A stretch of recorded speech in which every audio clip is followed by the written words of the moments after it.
Lamentaciones en el capítulo 3. Dice así, 3, versículo 19. Acuérdate de mi aflicción y de mi abatimiento, del ajenjo y de la hiel. Lo tendré aún en memoria porque mi alma está abatida dentro de mí. Esto recapacitaré en mi corazón, por lo tanto esperaré. Por la misericordia de Yahvé no hemos sido consumidos, porque nunca decayeron sus misericordias. Nuevas son cada mañana. Grande es tu fidelidad. Mi porción es Yahvé, dijo mi alma, por tanto en él esperaré. Bueno es Yahvé a los que en él esperan, al alma que le busca. Bueno es esperar en silencio la salvación de Yahvé. Bueno le es al hombre llevar el yugo desde su juventud. Que se siente solo y calle, porque Dios es Dios quien se lo impuso. Ponga su boca en el polvo, pues así aún hay esperanza de la mejilla al que hiere y sea colmado de afrentas. Porque el Señor no desecha para siempre, antes, si aflige, también se compadece según la multitud de sus misericordias, porque no aflige ni entristece voluntariamente a los hijos de los hombres. 1 Corintios 1:9. Fiel es Dios, por el cual fuisteis llamados a la comunión con su Hijo Jesucristo, nuestro Señor. Dios es fiel. No voy a caer en el error de ensalzar un atributo divino por encima de otro.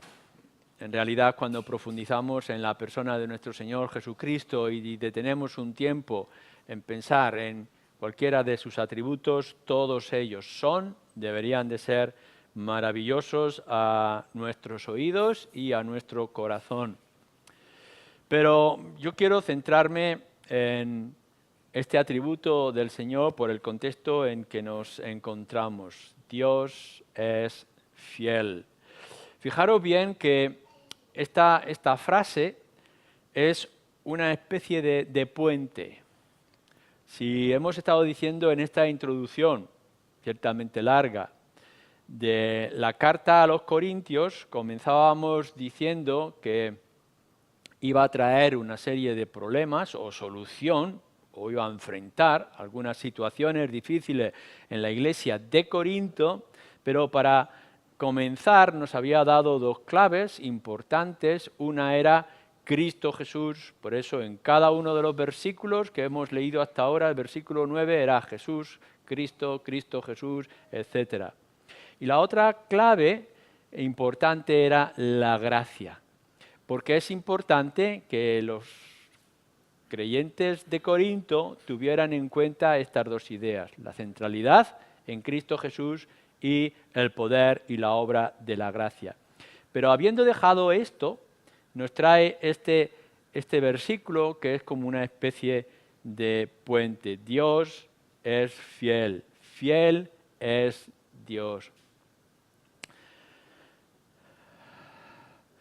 Fijaros bien que lo que nos va a decir aquí es que la comunión con Dios o con el Señor Jesucristo se va a alcanzar como resultado de la fidelidad de Dios. Y que la fidelidad de Dios se va a expresar no únicamente en lo que es la redención, la salvación, como un punto de inicio, sino toda la vida cristiana.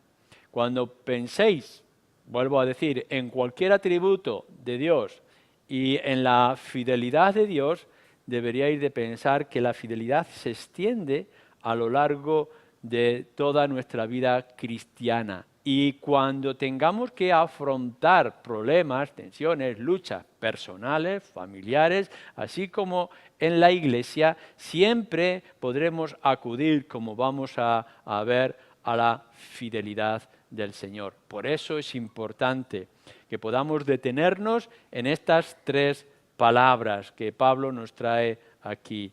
Fiel es Dios.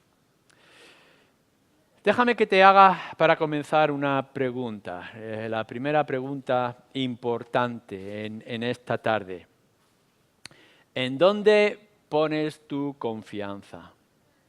¿Dónde debemos de poner nuestra confianza? Pero, claro, antes de que me vayas a decir en qué pones tu confianza, son muchas las cosas, son muchas áreas más importantes, menos importantes, y por tanto tu confianza se extiende en personas, en cosas, en acciones, situaciones, promesas, etc. Así que para que respondas adecuadamente dónde pones tu confianza, tengo que hacerte una segunda pregunta relacionada. ¿Qué es lo más importante para ti en tu vida? Y dependiendo de lo que tú respondas, qué es lo más importante para ti, entonces tendrás que ver en dónde estás confiando para tener, alcanzar, asegurar esa cosa importante a la que tú te refieres. Pongamos, por ejemplo, que dices que la cosa más importante ahora es tu salud. Puede que estés enfermo, que veas algunos síntomas o que vayas acercándote a una edad complicada como la mía y que entonces estés preguntándote acerca de la salud. Bueno, si la salud es muy importante para ti, lo que vas a buscar son los mejores médicos, los mejores especialistas para tu situación o para tu enfermedad. Si dijeras que no es importante, supongo que con cualquier remedio casero o cualquier circunstancia lo podrías tratar en casa. Si eres joven, seguramente que sientes un malestar, podrás llegar a decir, esto con una dieta, con una pastilla paracetamol o con un paseo por el campo que me dé el aire, me puedo curar. Pero si ves que la situación es mucho más grave, entonces lo que harás será buscar un buen médico. Y si está a tu alcance, buscarás el mejor médico. Estará fuera de todo sentido común que porque tengas algún problema en las venas o en las arterias, vayas a buscar un fontanero. No, para tu trato del cuerpo vas a buscar un médico. Es decir, tu confianza para tu salud la vas a buscar en el mejor doctor que esté a tu alcance. Si dijeras que lo más importante para ti son tus relaciones, tu relación matrimonial, por ejemplo, tu relación familiar, y quieres dar un paso en tu vida, tomar la mejor decisión, por ejemplo, casarte si eres soltero, buscarás a alguien que puedas tener en cuenta que va a ser para toda la vida. No es que estás aburrido una tarde y vas a buscar un amigo o una amiga para estar un rato de absuelto, de diversión. No, sabes que el matrimonio es algo que es para toda la vida, por tanto buscarás a alguien que sea de plena confianza para compartir tu vida por completo. Entonces vayamos a profundizar un poco más. Y si me dices, y espero que fuera así, y si me dices en esta tarde que lo más importante para ti es tu alma, no tanto un hogar o una casa o la salud de tu cuerpo y de tu mente, que al final son cosas que se van a deteriorar por mucho que tú las puedas detener y que llegarán a desaparecer. Pero, ¿y si lo más importante para ti en esta tarde es tu alma? ¿En quién la vas a confiar? ¿Sabes? Nos dice la Escritura que el alma es eterna, que no es algo que tienes y que dejará de ser en algún momento, sino que va a perdurar por todos los siglos, nos enseñan las Escrituras. Entonces, tú tendrás que esforzarte en buscar el lugar donde poner tu alma por toda la eternidad. No estamos diciendo, bueno, es por un tiempo, busquemos una casa de alquiler para el alma, porque cuando deje el alma de existir ya no tendremos que pagar alquiler. Pero lo que nos dice la Escritura es que tu alma, tu ser interior, es para siempre. No busques algo que sea pasajero, sino que vas a buscar un lugar donde tu alma pueda estar segura y cómoda durante toda la eternidad. Si respondes que tu alma es lo más importante para ti, más que la salud, más que la familia, más que el hogar, más que cualquier otra cosa en esta vida, ¿a quién la vas a confiar? ¿A quién estás confiando tu alma en esta tarde? Uno podrá llegar y decir, bueno, mi alma descansa en mí, a mi descripción, a mi sentido común, a mi discernimiento. Es decir, que voy a buscar el refugio y la salvación de mi alma a mi manera. Bueno, vuelvo a mostrarte lo que es importante para ti y lo más importante. Si me estás diciendo que lo más importante es tu alma, ¿vas a confiar tu alma a tus capacidades y tus decisiones? Fíjate en mi propio caso. Yo puedo llegar y decir, me voy a atrever, fijaros bien qué atrevimiento el mío, me voy a atrever a colgar un cuadro en mi casa. Lo único que necesito es el cuadro, un clavo y un martillo. Y tomar el lugar, la decisión y colgar un cuadro.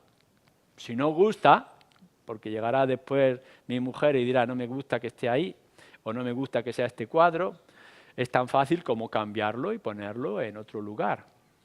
No hay problema. Pero, ¿puedo yo confiar en construirme una casa?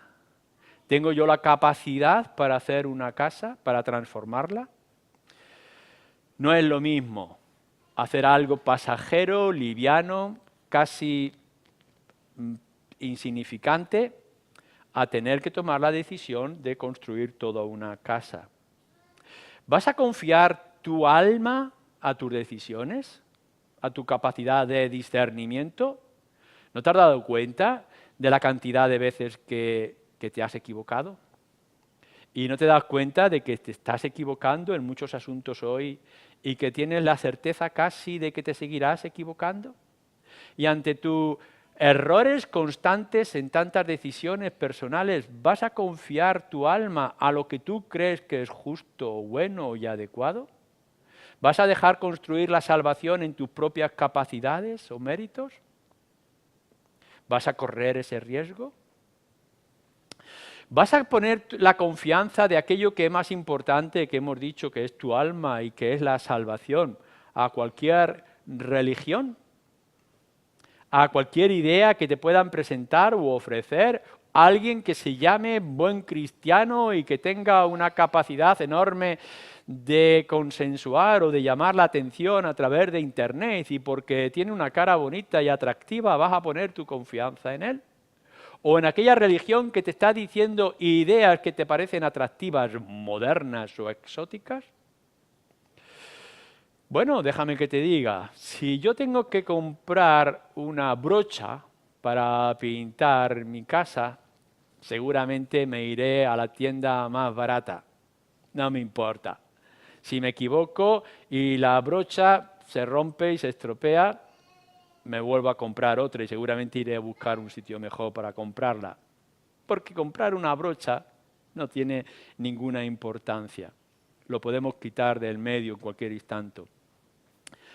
Pero si te vas a comprar un electrodoméstico o un ordenador o algo donde tienes que invertir dinero, ¿lo vas a comprar en cualquier sitio? ¿Vas a escuchar cualquier opinión o buscarás la opinión de un experto? Si tú eres capaz de esforzarte en buscar a alguien que te pueda aconsejar a comprarte un coche o a comprarte un frigorífico en un experto que pueda entender de calidades, cuanto más acerca de tu propia alma. ¿Estás confiando tu alma a tu discernimiento? ¿Estás confiando tu alma a cualquiera que te pueda prometer el oro? ¿O vas a confiar tu alma en aquel que realmente puede dar respuestas y sanaciones o salud a lo que tú necesitas?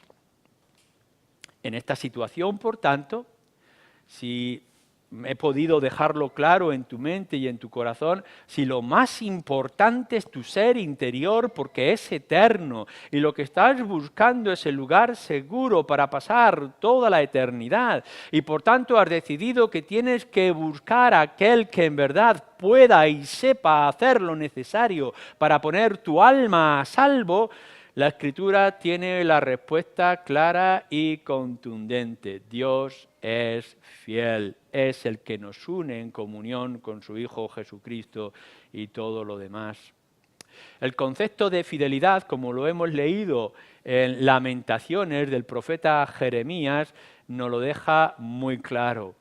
Pero tenemos términos muy poderosos en las Escrituras. Por ejemplo, nos dice que nuestro Dios es roca y roca firme. Es como el árbol que en medio de las tormentas nada lo puede mover y lo puede dañar. Así que nos dice que pongamos nuestros ojos y nuestra confianza en esa roca.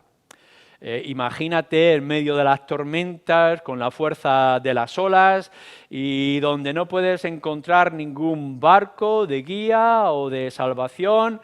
Y en medio de toda esa tormenta y de todo ese mar revuelto tienes la roca de salvación. No vas a ir y aferrarte a esa roca, Dios es la roca, Dios es fiel. Y cuando nos está hablando de esto y lo extiende por todas las partes de la Escritura, segunda de Corintios, Pablo lo dice una vez más, Tesalonicenses, etc., Dios es fiel, fiel es Dios. Es muy importante que tú te fijes para tu propia existencia y subsistencia o salvación en la fidelidad de Dios. ¿Qué quiere decir? Nos hacemos, por tanto, esta segunda cuestión o esta segunda parte. ¿Qué quiere decir para nosotros que Dios es fiel? Bueno, que la fidelidad de Dios es un atributo de la misma manera y de la misma naturaleza como cuando decimos que Dios es luz o que Dios es amor. No es únicamente algo que Dios va a ejercer de cierta forma en ciertos momentos cuando Él quiere, cuando se le paga de manera adecuada y que en otras ocasiones puede dejar de serlo. No, Dios es fiel, igual que Dios es amor, que Dios es verdad, que Dios es luz. Es decir, siempre, en todo momento y en toda circunstancia, no importa qué persona y no importa qué situación, tú puedas acercarte a Dios, encontrarás en Dios siempre fidelidad. Y esto es crucial que lo puedas recordar. No habrá momento, no habrá circunstancia en la cual Dios pueda decir, he cambiado, ahora no es el momento, sí es verdad que prometí, pero que ahora no voy a cumplir, o han cambiado los términos porque así muy bien me ha parecido. El otro día escuchábamos algunos de nosotros una buena noticia en la televisión, ¿no? Que los jueces habían decidido que ciertos impuestos o comisiones que se habían pagado en hipotecas, los que estamos hipotecados, nos la iban a devolver. Así que enseguida yo fui a buscar mi hipoteca de mi casa y empecé a buscar aquello que yo había pagado, que era una cantidad considerable para mí, y pensaba, voy a presentar esto a mi banco para que me lo devuelvan. Pero se ve que se asustaron mucho los jueces y el gobierno, que unos días después dijeron, no, lo quitamos, nos echamos para atrás. Desilusión. ¿Por qué? Porque no nos podemos fiar. Porque no hay confianza. Pero esto no ocurre cuando nosotros pensamos acerca de Dios. Es decir, que todo aquello que Dios es y todo aquello que Dios dice está escrito.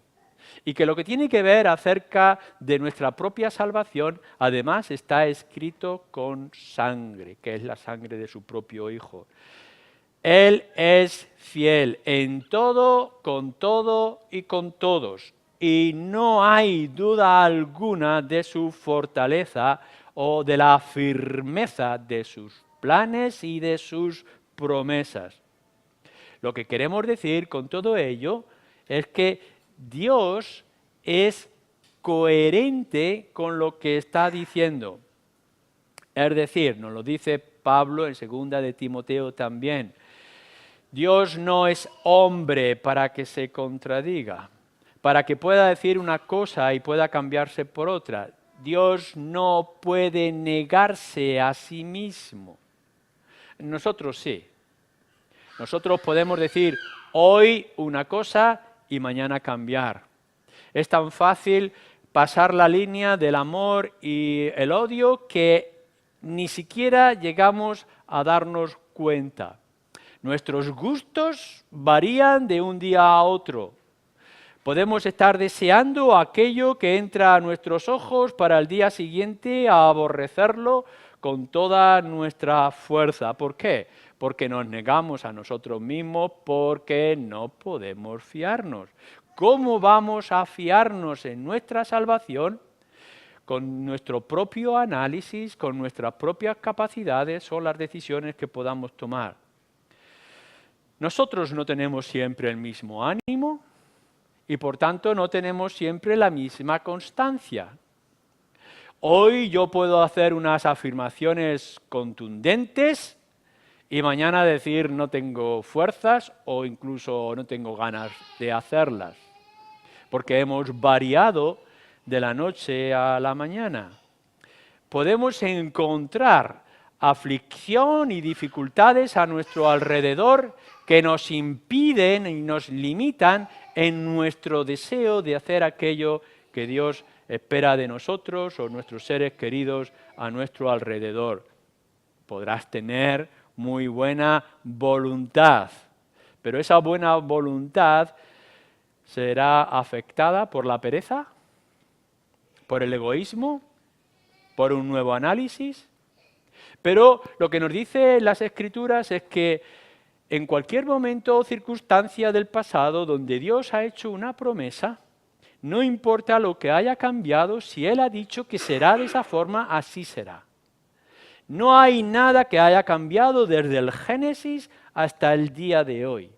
No hay nada que haya sido diferente en la salvación y en la presencia poderosa de Dios en nuestras vidas antes de Cristo o después de Cristo, porque Dios es el mismo, Dios es fiel en todo lo que dice y en todo lo que Él promete o anuncia. Si esto que estamos diciendo es así, y lo es, porque lo está señalando las Escrituras, requiere de nosotros un paso con respecto a esto. Si Dios es fiel y mi alma es lo más importante para mí, tengo que llegar a la conclusión de que Dios es el único digno de confianza para mi salvación. En la sociedad en la que estamos viviendo vais a encontrar constantemente la letra pequeña. En cualquier contrato hoy en día, o bueno, no seremos tan malos. En muchos de los contratos que se hacen hoy en día, daréis la vuelta de muchas letras y letras pequeñas, una pequeña impresión, difícil de leer, donde vienen todas las dificultades y todas las cosas. Es decir, el que está haciendo un contrato en un banco, una hipoteca o una venta, no se quiere pillar las manos, no quiere después que tú vayas a un abogado y que le pongas una demanda, una serie de cosas, y te van a hacer firmar aquello que tú no entiendes o que no llegas a calcular el peso de la importancia o que ni siquiera puede llegar a leer.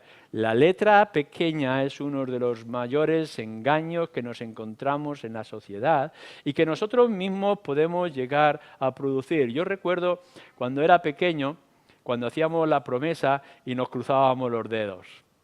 Y decíamos que, bueno, si yo hacía una promesa con los dedos cruzados, no tenía por qué cumplirlo. La inocencia pecaminosa de los niños. Pero eso es lo que hace la sociedad constantemente. Promete algo, pero está diciendo realmente no lo voy a cumplir si esto me perjudica a mí. Pero lo que tenemos nosotros en Dios es que nos ha hecho una promesa acerca de la salvación, nos ha ofrecido algo, que es el Señor Jesucristo, como podremos ver en otra ocasión. Tenemos a Cristo delante de nosotros y Dios ha dicho, lo he prometido y lo cumplo. Uno podrá llegar y decir, bueno, Dios ha prometido que la salvación es en Cristo Jesús y aquellos que están más cerca, como su pueblo, a los suyos vino, nos dice el Evangelio de Juan, son los más cercanos, el Señor Jesucristo. Es necesario que primero prediquemos el Evangelio al pueblo de Dios, a los judíos. Así que uno puede pensar, está escrito para ellos, pero ahora llegamos y dice, bueno, ¿serán las promesas igual de claras y de contundentes para los que están lejos? Es decir, para los perros judíos, como llamaban los judíos a los gentiles, a los perros gentiles. ¿Podrá en alguna ocasión el Señor extender la mano a aquellos que están fuera de su pueblo? Así que nos encontramos en cierta ocasión al apóstol Pedro con una gran visión en el libro de Hechos, donde se dice, ahora sí puedes comer de estos animales que antes estaban prohibidos porque Dios extiende su gracia incluso a los pecadores. Si Dios ha dicho que todo aquel que acepte al Señor Jesucristo como su Salvador podrá ser salvo de sus pecados, ya no importa si es judío o es gentil, lo podrá hacer. O verlo de esta manera. Dios ha hecho una promesa de salvación a aquellos que puedan venir a Él. Y claro, algunos simpatizan con estas ideas, encuentran fácil y atractivo el Evangelio, el Señor Jesucristo, el cristianismo, el judaísmo en el pasado y podrían venir con una gran facilidad a Dios. Pero ¿y una adúltera? ¿Y un ladrón? ¿Y un criminal? ¿Podrá acaso encontrar salvación? Y la Escritura nos dice que si el Señor ha prometido que Él salvará a aquellos que hayan pecado un poco, también podrá salvar a aquellos que hayan pecado mucho. Así que incluso, fijaros lo que nos dice el Evangelio, aquellos que vosotros pensabais que estaban los últimos, ahora serán puestos los primeros. Y lo que vosotros pensabais que estaban los primeros, ahora estarán puestos los últimos. ¿Por qué? Porque Dios es fiel. Y por tanto ha hecho una promesa de salvación y no importa de qué cultura, raza o religión tú pudieras ser y no importa la gravedad de pecados donde tú te pudieras encontrar en tu estado espiritual, Dios ha hecho una promesa y Él la va a cumplir. Por tanto decimos, Él es digno de confianza.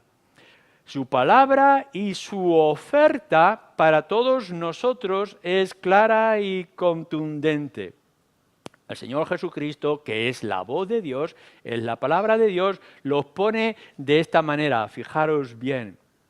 Venid a mí, todos aquellos que estáis cargados, cansados, aquellos que sois pecadores, porque yo soy el médico de alma, yo soy el sanador, he venido a buscaros, venid a mí. Y fijaros lo que dice, a nadie echo fuera.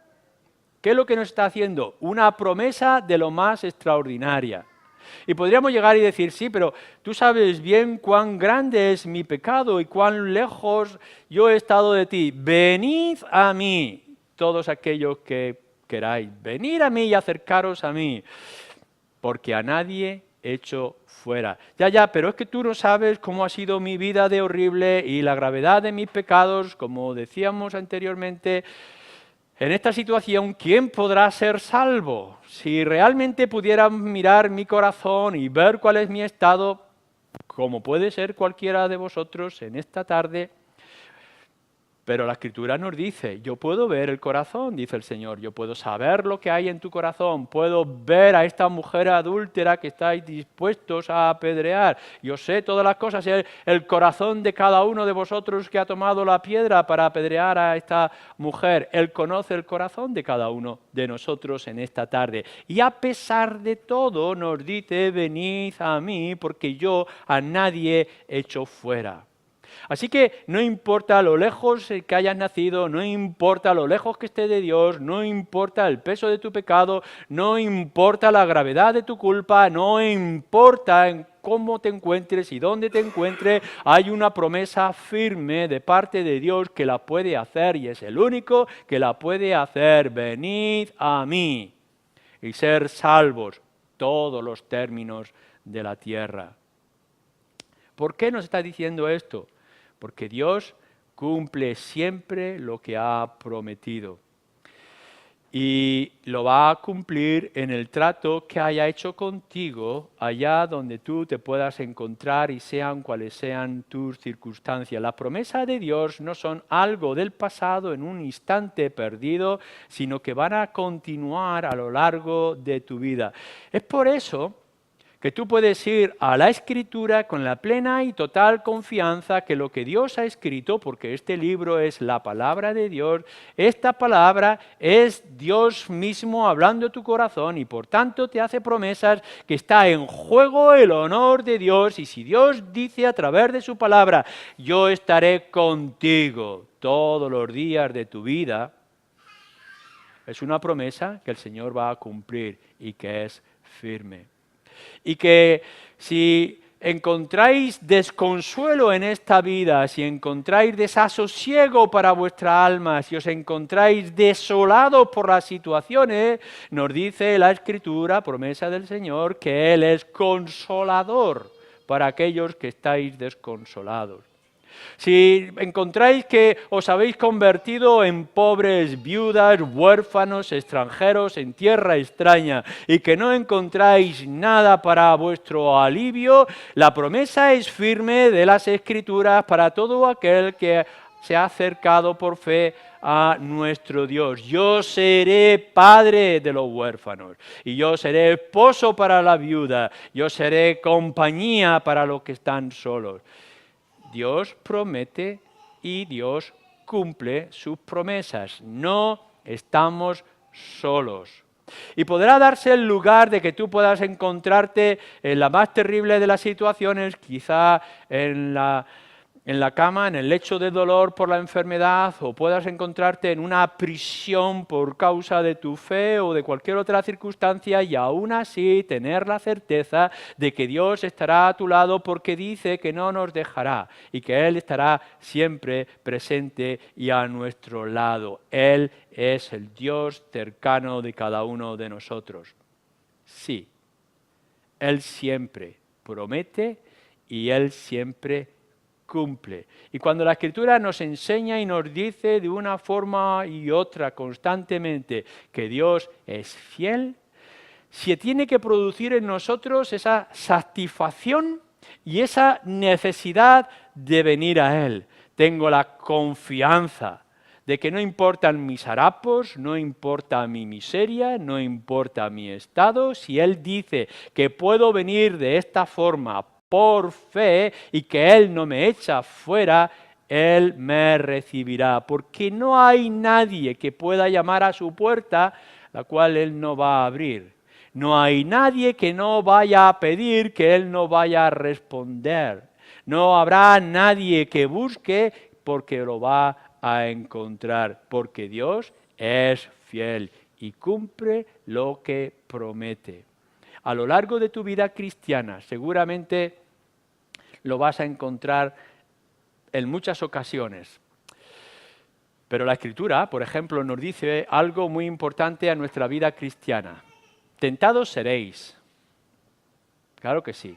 Tentados desde dentro por vuestro propio corazón y tentados de fuera. Pero acordaros de lo que ha prometido. Nunca la tentación será mayor que vuestras posibilidades. Siempre podréis rechazar la tentación en el Señor.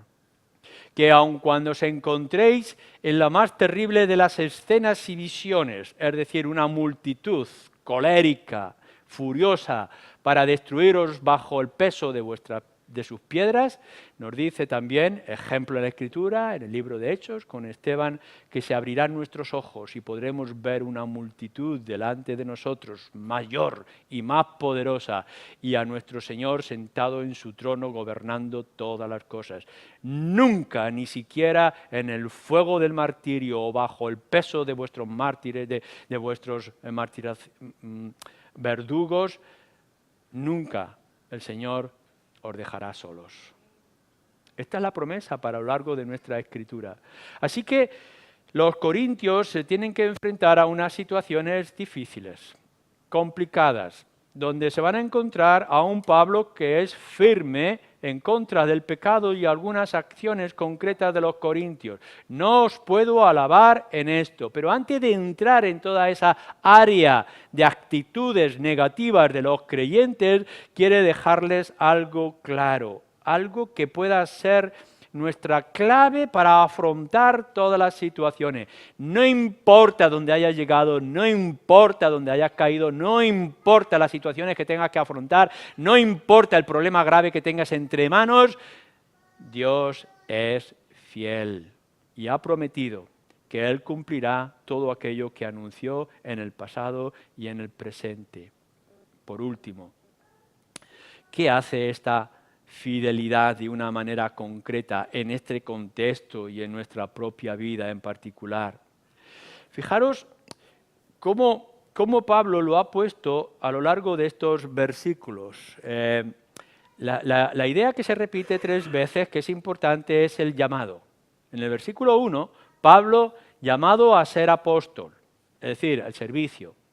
El Señor llamó a Pablo al servicio de apostolado, de mensajero. Versículo 2.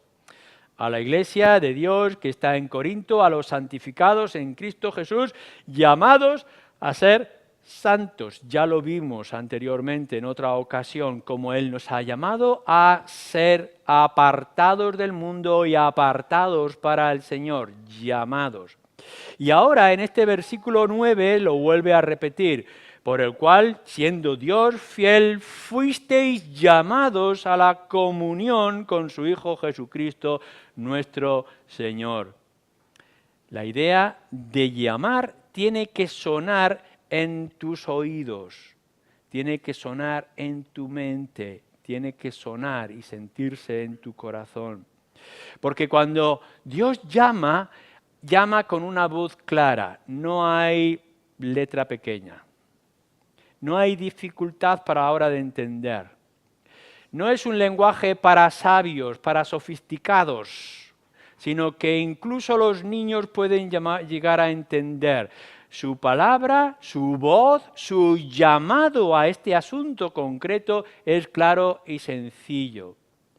No puedes poner ningún tipo de excusas en esta tarde, decir, no entiendo el lenguaje, no entiendo lo que significan estas cosas en las Escrituras. Claro que hay muchas cosas que no podrás llegar a entender en las primeras lecturas, pero la voz de Dios llamando a la salvación de tu alma, al arrepentimiento de tus pecados y alcanzar el perdón en Cristo Jesús es claro y directo, porque Dios es fiel, su voz es clara, pero no solamente clara, nos dice la Escritura, firme y firme como una roca, porque podrá venir el maligno y tentarte, y vendrá Satanás y creará o intentará crearte dudas, y verá que pueden moverte como un junco cerca de la orilla, pero Dios es firme y no dejará que el diablo desarraigue la semilla que puede estar en tu corazón. La palabra de Dios es firme y es contundente y no varía ni con los tiempos, ni con los gustos, ni con la filosofía del ser humano. La palabra de Dios y el llamado es seguro. No va a ser desviada por el viento. Escucha la voz de tu corazón con la palabra de nuestro Dios diciendo, ven a mí si estás cargado, necesitado o en peligro de condenar tu alma. Ven a mí. Y ten la certeza que la palabra de Dios es segura y firme y llegará a tu corazón, que no va a haber nadie si no es la voluntad de Dios que la impida, o que la detenga, o que la desvíe. La palabra de Dios es cierta. Donde dije digo, dijo Diego.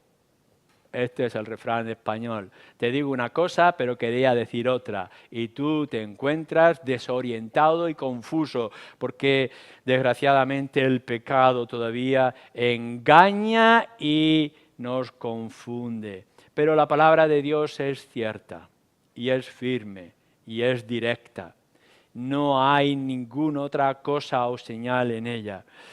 No podéis salvaros, no podéis alcanzar la salvación por vosotros mismos. Yo he traído el remedio, he enviado a mi Hijo. Jesús dice, he venido a cumplir la voluntad de mi Padre, buscar lo que se había perdido, a atraer al Padre aquellos que son suyos y por tanto nadie podrá apartarlos de mi mano porque estarán seguros. Es cierto, es firme, es claro para cada uno de nosotros. ¿Y qué es lo que nos está diciendo esta fidelidad de Dios? No solamente que su llamado es de esta naturaleza tan contundente, sino que nos ha llamado a la comunión con su Hijo, a una unión expresa y directa con el Señor Jesucristo, a lo que la Escritura nos muestra muchas veces que es una posición.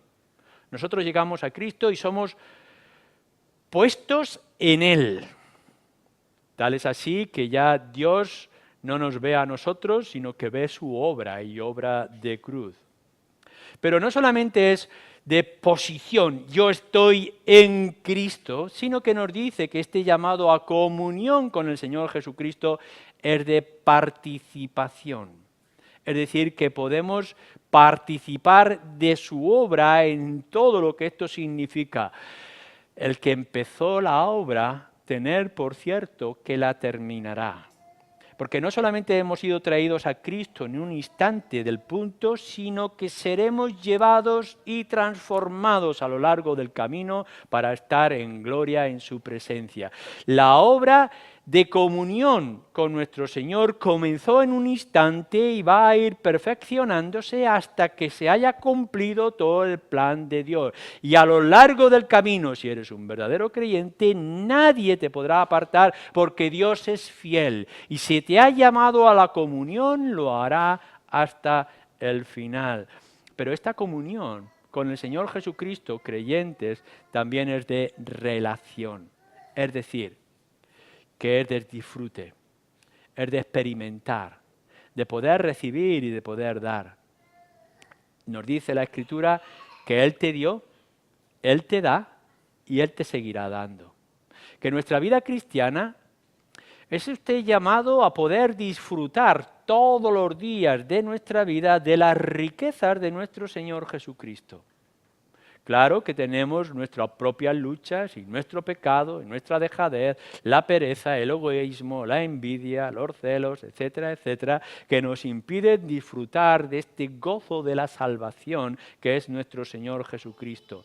Pero lo que sí nos ha prometido en este llamado a la comunión con el Señor Jesucristo es que es relacional, de relación, de abrazo, de experimentar. ¿Y cómo es posible todo esto? ¿Cómo es posible que hayamos llegado a estar en Cristo y a disfrutar de Cristo a lo largo de toda nuestra vida hasta que Él nos llame a su presencia allá en los cielos? Porque Dios es fiel. Nuestra salvación no depende de nosotros, depende de Él. Y nuestra vida cristiana no depende de nosotros, sino que depende de Él. No nos deja demostrar nuestra responsabilidad, nuestro compromiso y por tanto señalarnos nuestros pecados, pero nos dice la Escritura, habéis llegado a alcanzar tal posición, dice claramente el Nuevo Testamento, toda la Escritura, que si yo os tengo que disciplinar, os voy a disciplinar como a hijos. Y la disciplina que tiene del padre a su hijo es diferente la del juez a su víctima. Tened la certeza de que en la relación que ahora tenéis con Dios en el Señor Jesucristo es posible porque Él prometió, porque Él cumple y cumplirá hasta el final. A Él tenemos que darle todos nosotros la gloria que merece. Amén.